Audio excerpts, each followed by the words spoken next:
واقعہ تو یہ ہے کہ مخلوق کے گناہوں کی وجہ سے زمین کی برکتیں سلب کر لی جاتی. اللہ تعالیٰ کا ارشاد ہے سورۃ الاعراف 96، اور اگر ان بستیوں کے رہنے والے ایمان لاتے اور پرہیزگاری اختیار کرتے تو ہم آسمان اور زمین کی برکتوں کا دروازہ ان کے لیے کھول دیتے. یہ اللہ کا وعدہ ہے، آسمان سے بھی رزق برستا اور زمین بھی خزانے اگلتی. مزید ارشاد ہے سورۃ الجن آیت 16 اور 17، اور اگر یہ لوگ سیدھے رستے پر قائم رہتے، یعنی سیدھے رستے کو چھوڑ نہ دیتے، قرآن پڑھ کر قرآن کے تارک نہ ہوتے، تو ہم انہیں پانی کی ریل پیل سے سیراب کرتے، کیونکہ پانی زندگی کی بنیاد ہے، تاکہ برسات کی نعمت میں ہم ان کا امتحان کریں کہ نعمتیں پا کر پھر مزید وہ کیا کرتے ہیں، کیونکہ امتحان تو دونوں طرح ہوتا ہے. گناہوں کے ارتکاب سے بندہ رزق اور روزی سے محروم کر دیا جاتا ہے. پیچھے آپ پڑھ چکے ہیں مسند احمد کی حدیث شریف میں ہے ان روح القدس نفث فی رعی انه لن تموت نفس حتى تستكمل رزقها فاتقوا الله واجملوا في الطلب فانه لا ينال ما عند الله الا بطاعته. یہاں تک یہ ابن ماجہ کی روایت ہے، اور اگلا حصہ جو ہے یہ مسند الشہاب کا اور ضعیف ہے. وان الله جعل الروح والفرح في الرضاء واليقين وجعل الهم والحزن في الشك والسخط. روح القدس نے میرے قلب میں یہ بات القاء فرمائی، یعنی نبی صلی اللہ علیہ وسلم نے فرمایا کہ میرے دل میں یہ بات ڈالی کہ کوئی انسان اس وقت تک نہیں مرے گا جب تک کہ وہ اپنا رزق پورا نہ کر لے. بس تم اللہ تعالیٰ سے ڈرتے رہو اور اچھے طریقے سے اسے طلب کرو، نہیں حرام سے نہیں، حلال سے. جو ملنا آپ کو مل کر رہے گا، جلد بازی سے حرام کی طرف مت جاؤ، کیونکہ اللہ تعالیٰ سے جو کچھ مل سکتا ہے اس کی اطاعت ہی سے مل سکتا ہے. اور اللہ تعالیٰ نے رحمت اور فرحت اپنی رضامندی اور یقین ہی میں رکھی ہے، شک اور خفگی میں ہم و حزن کے سوا کچھ نہیں. یہ جو آخری حصہ اگرچہ ضعیف روایت ہے، لیکن ویسے اگر اس بات کو دیکھیں تو بات یہ کہ جو بندہ اللہ سے راضی رہتا ہے اللہ تعالیٰ اس کو راضی کر دیتا ہے، اور جو بندہ اللہ سے ناراض ہوتا ہے، جیسے کہ ایک اور حدیث میں آتا ہے، تو اللہ اس سے ناراض ہو جاتا ہے. یعنی غم اور دکھ کے موقع پر اگر انسان یہ کہے کہ میرے ساتھ ہی ایسا کیوں ہوا، تو یہ اللہ سے ناراض ہونا ہے. اللہ بہتر سمجھتا ہے، زیادہ اچھی طرح جانتا ہے کہ کس کو کیا ملنا چاہیے. اور وہ حدیث قدسی جو امام احمد نے کتاب الزہد میں بیان کی ہے، جس سے پہلے بھی آپ ملاحظہ فرما چکے ہیں، انا اللہ اذا رضیت بارکت ولیس ببرکتی منتہا وَإِذَا غَضِبْتُ لَعَنْتُ وَلَعْنَتِي تُدْرِكُ السَّابِعَ مِنَ الْوَلَدِ. کتاب الزہد امام احمد. میں اللہ ہوں، میں راضی ہو جاؤں تو برکت دیتا ہوں اور میری برکت کی کوئی انتہا نہیں، اور جب میں خفا ہوتا ہوں تو لعنت بھیجتا ہوں اور میری لعنت اس کی 7ویں اولاد تک پہنچتی. اور حقیقت یہ ہے رزق اور عمل کی وسعتیں اس کی کثرت اور فراوانی کی وجہ سے نہیں ہیں، عمر کی زیادتی مہینوں اور برسوں کی کثرت کی وجہ سے نہیں، یعنی عمر کا زیادہ ہونا مہینوں اور سالوں کا زیادہ ہونا نہیں، بلکہ رزق و عمر کی کثرت و وسعت یہ ہے کہ اس میں برکت پیدا ہو، تھوڑے وقت میں انسان زیادہ کام کر لے. آپ دیکھیے کہ آج کل ہر شخص کس بات کی شکایت کرتا ہے، ٹائم کم، مصروفیت زیادہ ہے، کام ختم ہی نہیں ہوتا. ہم سب کو اس بات کی دعا کرنی چاہیے کہ اللہ تعالیٰ ہمارے وقت میں برکت ڈالے، کاموں میں برکت ڈالے. بندے کی عمر اس کی مدت زندگی ہے. عمر کیا ہے؟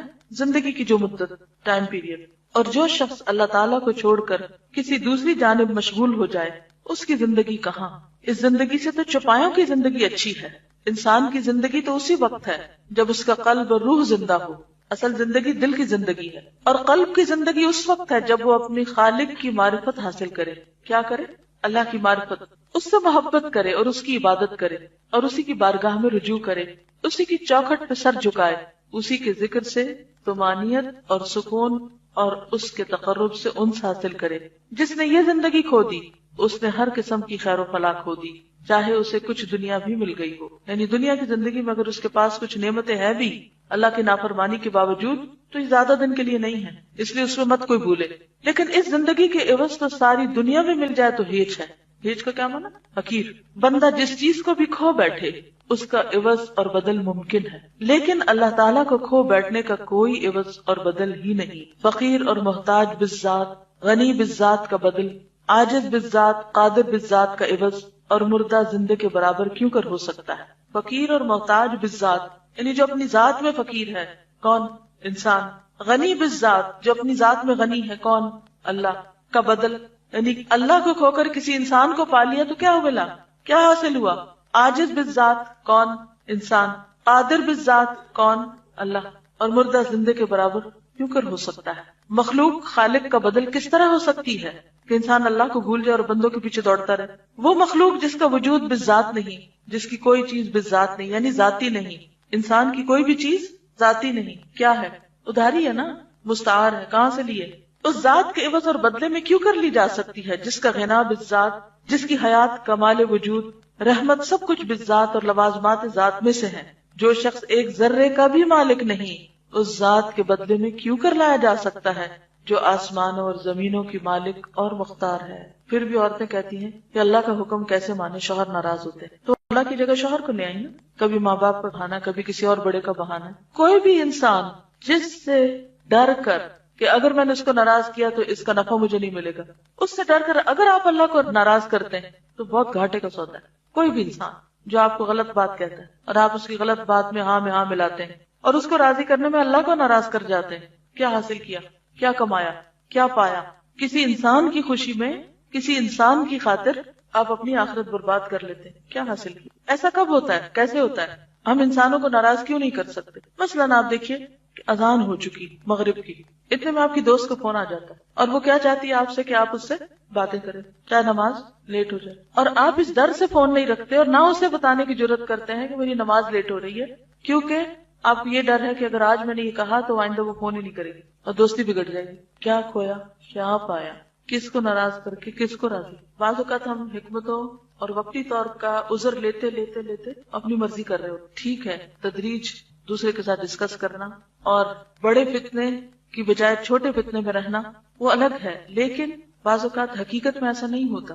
اصل بات یہ کہ ہم اسٹرگل ہی نہیں کرتے کیونکہ ہم خود بھی اسی پہ راضی ہوتے ہیں جو کوئی اور ہمیں کہہ رہا ہوتا ہے اور ہم اس پہ ڈالنا چاہتے ہیں. یعنی بعض عورتیں شوہر کا صرف بہانہ کرتی ہیں اور شوہر کی بلا کو بھی نہیں پتا ہوتا. یعنی بعض تو واقعی سیویئر کیسز ہیں، اس میں تو انسان کو بعض اوقات کافی مشکل ہوتی ہے، لیکن بعض اوقات ہم صرف مرضی اپنی کرنا چاہتے ہیں اور نام اس کا لگاتے تاکہ کل اللہ کے یہاں وہ پکڑا جائے گا، میری تو چھوٹ ہو جائے گی، میں یہاں بھی چھوٹی وہاں بھی چھوٹی، کیا نفع کا سودا ہے؟ تو کیا اللہ کو نہیں پتا کہ اصل مشکل کہاں ہے، کس کو دھوکہ دے رہے ہیں؟ کئی دفعہ لوگ غلط کام کرنا چاہتے ہیں، جا کے کسی سے فتویٰ لے لیتے ہیں اور اس غریب کو یہ بھی نہیں بتاتے کہ اصل بات کیا ہے. اپنی مرضی کا سوال لکھ کے اپنی مرضی کا جواب لیتے ہیں اور پھر اپنے آپ کو مطمئن کر لیتے ہیں کہ وہ فلاں عالم نے کہا تھا ایسا کر لو، اور پھر کیا کہتے ہیں کہ اب ذمہ داری عالم کی ہوگی، ہماری نہیں، ہم چھوٹ گئے. اور عالم بھی کیوں ایسی بات کر رہے ہیں؟ عالم کی بھی پکڑ ہے وہاں جہاں وہ بندوں کو راضی کرنے کے لیے حق چھپا رہا ہے. بنی اسرائیل کے علماء کی کیوں شامت آئی؟ کیا کیا تھا انہوں نے؟ وَتَكْتُمُونَ الْحَقَّ وَأَنْتُمْ تَعْلَمُونَ. اصل بات یہی، ہم اندر سے خود کمزور ہوتے ہیں. جس بات پر آپ 100% کنونسڈ ہوں، یقین ہو آپ کا کہ یہ درست ہے، تو دوسرے کو بتانے میں مشکل ہوتی ہے کبھی، لیکن ایسی بھی نہیں کہ آپ حق کنوے نہ کر سکیں. لیکن اگر ہم خود شیکی ہوں، خود شیکی ہیں، خود کنونسڈ نہیں ہے کسی بات پہ، تو ہم اسے کنوے بھی نہیں کر سکتے. معصیت سے رزق اور عمر کی برکتیں اس لیے سلب ہو جاتی ہیں کہ معصیت اور ارباب معصیت پر شیطان مسلط ہو جاتا ہے اور ان پر اس کی حکومت قائم ہو جاتی. اہل عصیان کے تمام دفاتر اس کے پاس ہوتے ہیں. ظاہر ہے شیطان کا قرب جسے بھی ہوگا اس سے برکت سلب کر لی جائے گی. یہی وجہ ہے کہ کھانے پینے، کپڑے پہننے، سواری، جماع وغیرہ مواقع میں بسم اللہ الرحمن الرحیم کہنا شارع نے مشروع فرمایا ہے، کیونکہ ذکر الہی خیر و برکت کا موجب ہے. اس سے شیطان بھاگتا ہے اور حصول برکت کی راہیں کھل جاتی ہیں. اللہ کی برکت کو کوئی چیز روک نہیں سکتی. ہر وہ چیز جو اللہ کے سوا کسی اور کے لیے ہو اس سے برکت چھین لی جاتی. ہر وہ چیز جو اللہ کے سوا کسی اور کے لیے ہو اس سے برکت چھین لی جاتی. کون سی برکت؟ علم، رزق، عمل، اطاعت، عبادت. کیونکہ برکت تو پروردگار عالم ہی کی بارگاہ سے اترتی ہے، ساری برکتیں وہیں سے آتی، اور ہر وہ چیز جو اس کی طرف منسوب ہو مبارک ہوتی. اس کا نام مبارک ہے، اس کا رسول مبارک ہے، اس کا وہ بندہ مبارک ہے جو ایمان رکھتا ہے، اللہ کی مخلوق کو نفع پہنچاتا ہے. بیت اللہ الحرام مبارک، ملک شام مبارک. سرزمین شام کی برکتوں کا ذکر قرآن حکیم میں 6 آیتوں میں کیا گیا. بس دنیا میں اس کی ذات کے سوا کوئی مبارک نہیں. ہر وہ چیز جو اس سے نسبت نہیں رکھتی، یعنی اس کی محبت اور رضا سے نسبت نہیں رکھتی، اس میں کسی قسم کی برکت نہیں. کوئی کام جو اللہ کی رضا کے خلاف ہو رہا ہو، خواہ وہ شادی کی محفل، خواہ وہ کوئی تعلق، کسی قسم کا لین دین، کوئی برکت نہیں، اس سے کوئی خیر نہیں پھوٹ سکتی. یہ تو ساری کائنات اس کی ربوبیت اور خالقیت سے نسبت رکھتی ہے، لیکن اس کی ربوبیت اور رضامندی کی نسبت نہ ہو تو وہ بے برکت ہے. دنیا کی ہر وہ چیز، خواہ وہ آیان و اشخاص ہو، آیان کون ہوتے ہیں؟ یعنی بڑے بڑے لوگ، خواہ اقوال و گفتار یا اعمال و کردار، جو بھی اللہ سے بعید اور دور ہے اس میں خیر و برکت نہیں. جو چیز اس سے قریب ہوگی بقدر قربت اس میں خیر و برکت ہوگی، جو جتنی قریب اتنی خیر و برکت والی. برکت لعنت کی ضد ہے. بس وہ زمین جس پر اللہ نے لعنت کی، یا وہ آدمی جس پر اس کی لعنت ہو، یا وہ کام جس پر اللہ کی لعنت ہو، خیر و برکت سے دور اور بہت ہی دور ہوگا. وہ چیزیں بھی خیر و برکت سے محروم ہوں گی جن کا ان ملعون چیزوں سے کسی قسم کا تعلق ہوگا۔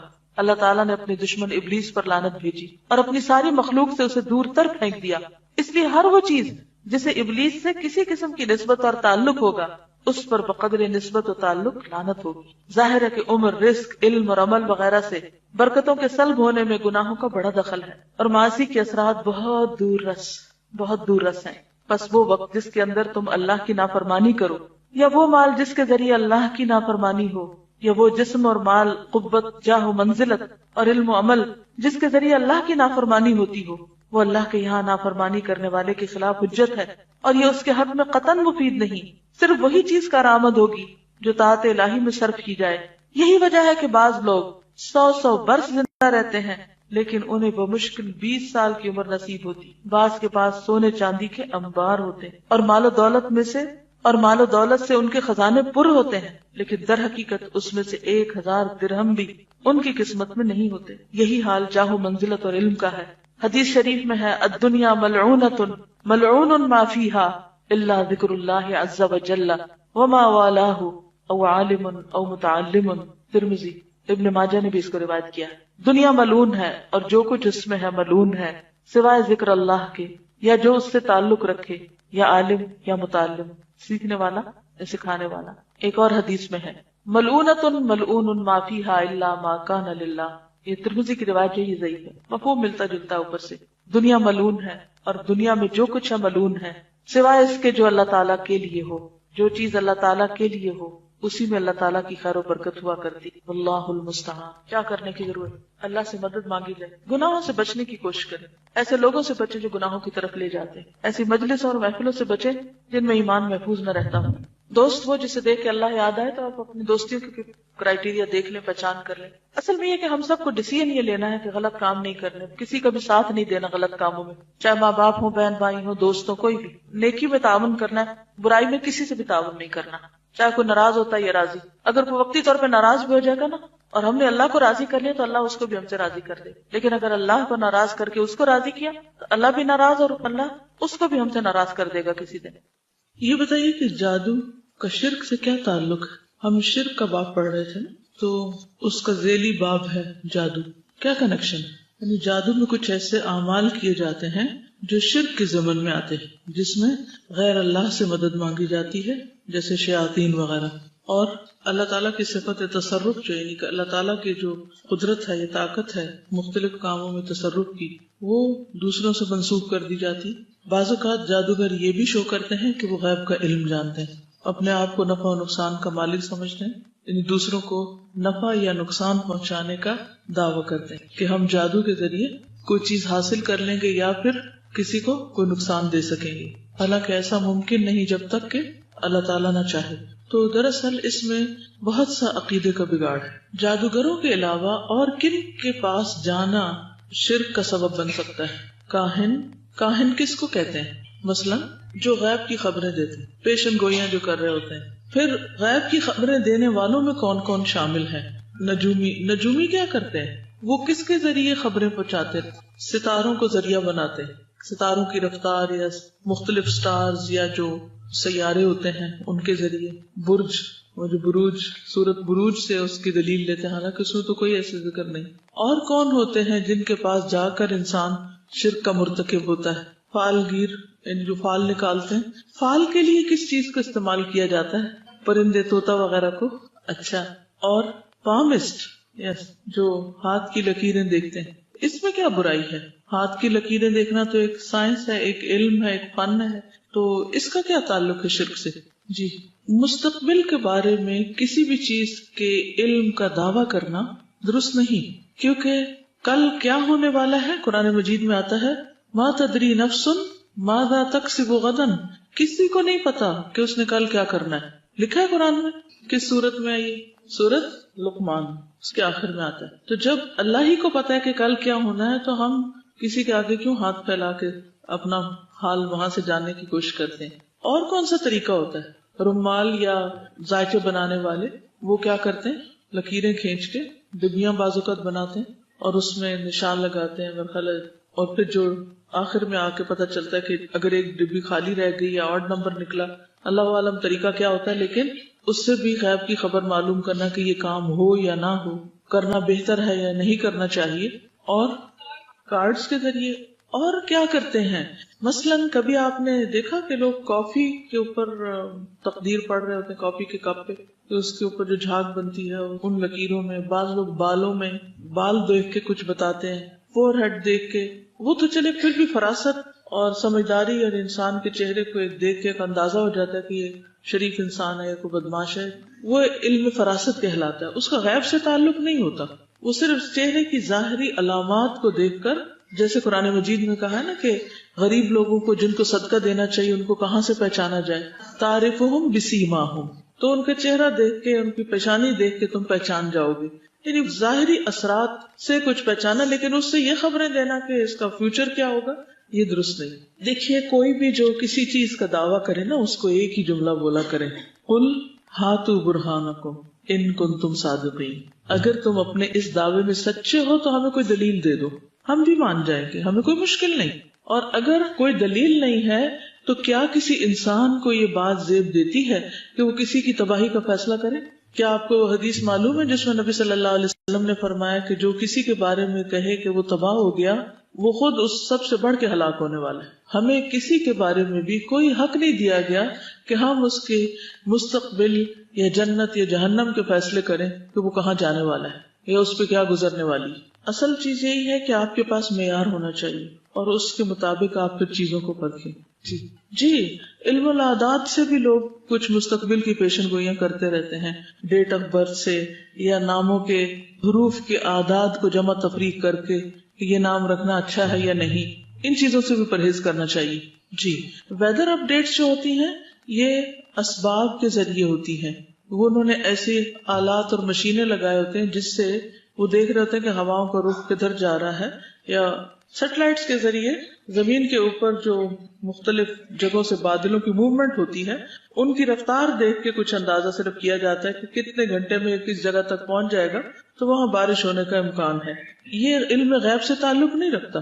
علم غیب تب ہوتا یہ جب وہ بغیر کسی ذریعے کے یہ بتاتے کہ بارش ہونے والی. مثلا آپ کو بخار ہے اور کوئی شخص صرف دیکھ کے آپ کو کہے کہ آپ کو بخار ہے بغیر کسی ذریعے کے، تو ہاں شکل سے اور چہرے سے اگر وہ کچھ علامات ظاہر ہو رہی ہیں کہ وہ سرخ ہے، یہ ایک ڈاکٹر اور تجربے کی بنیاد پہ کہہ رہا ہے تو وہ ایک علم کی بنیاد پہ کہہ رہا ہے، غیب دانی کا وہ دعویٰ نہیں کر رہا. یا وہ تھرمامیٹر لگا کے آپ کو ٹیمپریچر بتا رہا ہے. تھرمامیٹر لگا کے کوئی اگر بتاتا ہے کہ آپ کو یہ بخار ہے یا فلاں بیماری ہے، یا بعض لوگ نبض دیکھ کے بتاتے ہیں، تو وہ جو آپ کی ہارٹ بیٹس ہوتی ہیں یا جسم کے اندر کی گرمی سردی کا جو مزاج ہوتا ہے اس سے بعض بیماریوں کی نشاندہی ہوتی ہے. یہ سب اسباب کے ذریعے ہے. غیب دانی بدون اسباب یا صرف تیر تکے کی بنا پر کوئی بات کہنے کو کہتے ہیں، تو یہ شرک میں نہیں آئے گا. ٹھیک ہے. اسی طرح یہ جو آتا ہے نا قرآن مجید میں کہ کوئی شخص یہ نہیں جانتا کہ کس جگہ مرے گا، کہاں فوت ہوگا، کسی کو نہیں پتا. کئی دفعہ آپ نے دیکھا ہوگا کہ انسان کی موت لکھی ہوتی ہے تو وہ خود بخود وہاں پہنچ جاتا ہے. اور اسی طرح کہ کوئی مادہ کیا جنے گی. اب بغیر آلات کی مدد کے اگر کوئی یہ دعویٰ کرتا ہے تو یہ شرک ہے. لیکن اگر آلات کے ذریعے کوئی چیز معلوم کرتا ہے تو وہ اندازہ درست بھی ہو سکتا ہے اور نہیں بھی ہو سکتا. جیسے ویدر کی پریڈکشن بعض اوقات درست نہیں ہوتی، وہ صرف ایک اندازہ ہوتا ہے اور وہ ایک ذریعے سے ہوتا ہے، ایک مشین کے ذریعے دیکھ کے بتاتے ہیں. جی مثلاً آپ کسی کو دعا دیتے ہیں، یا اللہ اس شخص کو صحیح کر دے، اللہ اس کو صحت دے، اللہ اس کو صحت دے، یا اللہ اس کو صحت دے. اب ان الفاظ میں کیا ہے؟ دعا ہے نا، لیکن اردو میں بول رہے ہیں، مانگ اللہ ہی سے رہے ہیں. تو کوئی بھی ایسا لفظ جس میں اللہ ہی کو پکارا جائے، چاہے وہ عربی زبان کا لفظ ہو یا غیر عربی کا، اگر اللہ سے مانگ رہے ہیں تو کوئی حرج نہیں ہے اس میں. ٹھیک ہے. پورا اسرار الفاظ نہیں ہونے چاہیے، دعائیہ الفاظ ہو سکتے. تجربے اور مشاہدے کی بنا پر اگر کسی چیز کا ایک احساس ہو رہا ہو تو وہ ایک اور چیز ہے، وہ سبب ہے. اس میں جس چیز کے اندر ایک سبب ہے وہ تو ٹھیک ہے. نیکسٹ آگے شروع کرتے ہیں. درخت، پتھر یا قبر وغیرہ سے برکت حاصل کرنا. کیا آپ میں سے کوئی یہ سمجھتا ہے کہ جہاں کوئی نیک شخص دفن ہو وہاں برکت ہوتی ہے؟ کیا ہم کسی بھی نیک شخص کے بارے میں یہ دعویٰ کر سکتے ہیں کہ وہ واقعی کامیاب ہو گیا اور وہ اپنی قبر کے اندر واقعی جنت کے باغوں میں سے ایک باغ میں ہے؟ کسی کے بارے میں ہم فیصلہ کر سکتے ہیں؟ نہیں. ارشاد باری تعالیٰ ہے افرأیتم اللات والعزی ومناۃ الثالثۃ الاخری، اب ذرا تم بتاؤ تم نے کبھی اس لات اور عزا اور تیسری ایک اور دیوی منات کی حقیقت پر غور کیا ہے؟ یہ جو ہم نے پڑھا تھا نا صفات میں شرک، اللہ تعالیٰ کا ایک نام ہے الالہ، تو الالہ سے مؤنث اللات بنایا گیا ہے، تو یہ ایک بت کو نام دے دیا گیا۔ پھر العزا جو ہے یہ العزیز جو صفت ہے اللہ کی اس سے مشابہ، یہ کچھ دیویوں کے نام تھے جو اہل عرب نے رکھے ہوئے تھے۔ سورۃ النجم کی آیت ہے اب ذرا بتاؤ تم نے کبھی اس لات اور عزا اور تیسری ایک اور دیوی منات کی حقیقت پر غور کیا ہے کہ ان کی کیا حقیقت ہے؟ جیسے ہمارے ہاں مختلف بزرگوں کے اصل نام کے علاوہ کچھ نام ان کو دے دیے جاتے ہیں اور وہ صفاتی نام ہوتے ہیں، ان ناموں میں بھی شرک ہوتا ہے۔ مثلاً کسی بزرگ کا کوئی صفاتی نام بتائیے، غوث اعظم، ان کا اصل نام کیا تھا؟ عبد القادر جیلانی۔ انہوں نے اپنا نام کیا رکھا ہوا ہے کہ وہ القادر جو اللہ کی صفت ہے ان کے بندے ہیں، اور بندوں نے ان کا نام کیا رکھ دیا کہ وہ سب سے بڑے فریادیں سننے والے، لوگوں کی مشکل آسان کرنے والے۔ تو یہ کیا ہے؟ دراصل صفاتی شرک، صفات میں شرک ہے، اللہ کی صفات میں کسی اور کو شریک کرنا ہے۔ بہرحال لات کے بارے میں علامہ ابن کثیر فرماتے ہیں لات ایک سفید پتھر تھا جس پر خوب نقش و نگار کیا گیا تھا، اس کو ایک مکان میں سجا بنا کر رکھا گیا تھا، اور اس مکان کے ارد گرد ایک بہت بڑی اور مضبوط چار دیواری بنائی گئی تھی جس کو خوبصورت پردوں سے سجایا گیا تھا۔ اس کے باقاعدہ پجاری اور پروہت تھے، یہ اہل ثقیف کا بت تھا، تمام عرب اس پر فخر کیا کرتے تھے۔ دراصل لات نیک شخص تھا، حجاج کرام کو ستو پلایا کرتا، جب فوت ہو گیا تو لوگوں نے اس کی قبر کو اپنے مقاصد کے لیے اختیار کر لیا اور آہستہ آہستہ اس کا بت بنا کر پوجا شروع کر دی۔ جناب رسالت مآب صلی اللہ علیہ وسلم نے سیدنا مغیرہ بن شعبہ رضی اللہ عنہ کو اس کی گرانے کے لیے بھیجا۔ انہوں نے پہلے تو اس کو مسمار کیا، یعنی گرایا، اور پھر آگ لگا کر جلا دیا۔ جس طرح بنو ثقیف نے پتھر اور قبر دونوں کی الوہیت کو مد نظر رکھتے ہوئے ان کی عبادت شروع کر دی تھی، یعنی پتھر اور قبر کو الہ بنا رکھا تھا۔ اسی طرح آج کل لوگ قبروں پر بڑے بڑے کتبے اور اونچی قبریں بھی بنا لیتے ہیں اور وہاں عبادت شروع کر دیتے ہیں۔ اور جیسے یہ انہوں نے کیا ہوا تھا نا کہ اس کو سجایا ہوا تھا اور پھر پردے لٹکائے ہوئے تھے اور بہت اہتمام کیا ہوا تھا اور لوگ اس سے بہت محبت کرتے تھے اس جگہ سے۔ پھر اسی طرح العزا کے بارے میں علامہ ابن جریر یوں لکھتے ہیں عزا ایک درخت تھا جس کو چار دیواری میں گھیر لیا گیا تھا، اس کو بہت خوبصورت پردوں سے مزین کیا گیا تھا۔ یہ درخت مکہ مکرمہ اور طائف کے درمیان ایک وادی نخلا میں تھا۔ قریش مکہ اس درخت کی بے انتہا عزت اور توقیر کرتے تھے۔ یہ پتھر اور درخت دراصل نشان کے طور پر تھے جن کی دراصل قبریں یا جگہ بنائی گئی تھی، لوگوں کی زیارت گاہیں۔ امام نسائی اور ابن مردویہ ابو الطفیل سے روایت کرتے ہیں کہ رسول اکرم صلی اللہ علیہ وسلم نے جب مکہ مکرمہ فتح کر لیا تو سیدنا خالد بن ولید کو وادی نخلا کی طرف بھیجا کہ جا کر عزا کو کاٹ دے۔ خالد جب وادی نخلا پہنچے تو دیکھا وہاں 3 درخت تھے، تینوں کو انہوں نے کاٹ دیا اور مکان کو بالکل مسمار کر کے آپ کی خدمت میں حاضر ہوئے۔ رسول اکرم صلی اللہ علیہ وسلم نے فرمایا دوبارہ جاؤ، تم نے کوئی کام نہیں کیا۔ سیدنا خالد دوبارہ وہاں پہنچے تو عزا کے پجاریوں نے انہیں دیکھتے ہی پہاڑ کی پناہ لی اور یا عزا کے نعرے بلند کرنے لگے۔ سیدنا خالد اس مقام کے قریب گئے تو کیا دیکھتے ہیں کہ ایک عورت بالکل برہنہ حالت میں ہے، ننگی ہے، اس کے بال بکھرے ہوئے ہیں اور مٹی اٹھا اٹھا کر اپنے سر پہ ڈال رہی۔ سیدنا خالد تلوار کے وار سے اس کا کام تمام کر دیا۔ رسول اکرم صلی اللہ علیہ وسلم کی خدمت میں حاضر ہو کر تمام واقعہ بیان کیا۔ آپ صلی اللہ علیہ وسلم نے فرمایا وہی عورت عزا تھی۔ یہی صورتحال یہ اس سے بھی بڑھ کر آج کل اولیاء کی قبروں اور مزاروں پر دکھائی دیتی ہے۔ قبروں مزاروں پر رنگ برنگی پٹیاں، کپڑے، چادریں، چراغاں، عجیب و غریب کرامات کی نسبت اور بجائے عبرت کی جگہ ہونے کے اسے زیارت گاہ میں تبدیل کرنے کا عمل، یہ سب سرگرمیاں بظاہر خوبصورت مگر شرک کا باب کھول کر اس میں داخل کرنے والی۔ منات مکہ اور مدینہ منورہ کے درمیان قدید نامی علاقے میں یا قدید نامی علاقہ میں ایک جگہ مشلل ہے، یہاں منات دیوی کا بت نصب تھا۔ خزاعہ، اوس اور خزرج تینوں قبیلوں کا یہ مشترک بت تھا۔ یہ تینوں قبیلے اس کی بے حد تعظیم و توقیر کرتے تھے، حتیٰ کہ حج کے لیے احرام بھی یہی سے باندھا کرتے۔ یہاں مشرکین آ کر بطور تبرک جانور ذبح کرتے اور خون گراتے اور بہاتے۔ فتح مکہ کے سال رسول اللہ صلی اللہ علیہ وسلم نے حضرت علی کو اس کو گرانے کے لیے بھیجا، چنانچہ انہوں نے اسے منہدم کر دیا۔ عن ابی واقد اللیثی قال خرجنا مع رسول اللہ صلی اللہ علیہ وسلم الى حنین ونحن حدثاء عہد بکفر وللمشرکین السدرہ یعکفون عندها۔ وَيَنُوطُونَ بِهَا أَسْلِحَتَهُمْ يُقَالُ لَهَا ذَاتُ أَنْوَاطٍ فَمَرَرْنَا بِسِدْرَةٍ فَقُلْنَا يَا رَسُولَ اللَّهِ صلی اللہ علیہ وسلم اجعل لنا ذات انواط كما لهم ذات انواط وقال رسول الله صلی اللہ علیہ وسلم اللہ اکبر انها السنن قلتم والذی نفسی بیدی كما قالت بنو اسرائیل لموسى اجعل لنا الها كما لهم آلهة قال انکم قوم تجهلون لترکبن سنن من قام قبلکم. ترمذی. ابو واقد اللیثی بیان کرتے ہیں کہ ہم جنگ حنین کے موقع پر رسول اللہ صلی اللہ علیہ وسلم کے ساتھ مقام حنین کی طرف جا رہے تھے. ہمارا زمانہ کفر ابھی نیا نیا گزرا تھا. راستے میں ایک جگہ بیری کا درخت آیا جس کو ذات انوات کہا جاتا تھا. مشرکین اس درخت کے پاس بیٹھنا باعث برکت خیال کرتے تھے اور اپنے ہتھیار بھی اس پر لٹکاتے تھے. ابو واقد فرماتے ہیں کہ چلتے چلتے ہم ایک بیری کے درخت کے پاس سے گزرے تو ہم نے آپ سے عرض کی یا رسول اللہ صلی اللہ علیہ وسلم جیسے ان مشرکین کے لیے ذات انوات ہے ہمارے لیے بھی ایک ذات انوات مقرر کر دیجئے. رسول اللہ صلی اللہ علیہ وسلم نے یہ سن کر اللہ اکبر کہا اور فرمایا بخدا تم بالکل وہی بات کہہ رہے ہو جو بنی اسرائیل نے حضرت موسیٰ سے کہی تھی کہ ہمارے لیے کوئی ایسا معبود بنا دے جیسے ان لوگوں کے معبود ہیں. تو موسیٰ علیہ السلام نے فرمایا تم بڑی نادانی کی باتیں کرتے ہو. پھر فرمایا تم بھی اگلی امتوں کے طریقہ کار پر چلو گے، یعنی جیسے پہلے قوموں نے یہ کام کی تم بھی کرو گے. لات و منات کے پجاری ان کی عزت اور توقیر کرتے تھے اور یہ اعتقاد رکھتے تھے کہ ان کے پاس آ کر جانوروں کو ذبح کرنا باعث برکت ہے. ان کے پاس آ کر دعائیں مانگتے اور ان سے امداد چاہتے تھے. اپنی حوائج کی تکمیل کے لیے ان پر اعتماد اور بھروسہ کرتے تھے. ان سے برکت اور سفارش کی امید رکھتے تھے. کیا صالحین کی قبروں پر جا کر تبرک حاصل کرنا جس طرح کے لات و منات کے پجاری کرتے تھے، درختوں اور پتھروں سے برکت حاصل کرنا جیسے عزا اور منات کے پرستاروں کا شیوا تھا، یکساں نوعیت کا شرک نہیں. جو شخص اس دور میں آج کل میں صالحین کی قبروں سے اسی طرح کی توقعات رکھتا ہے یا کسی درخت اور پتھر کی توقیر کرتا ہے یعنی عزت کرتا ہے، ان سے مدد کا طالب ہوتا ہے، وہ بھی گویا مشرکین عرب کا سا عمل کرتا ہے. چنانچہ شجر و حجر یا کسی قبر سے تبرک حاصل کرنے کی نسبت سے دل کو ان کی طرف جھکانا شرک فی العبادات کے زمرے میں آ جاتا ہے، جس سے اپنے آپ کو بچانا ضروری ہے.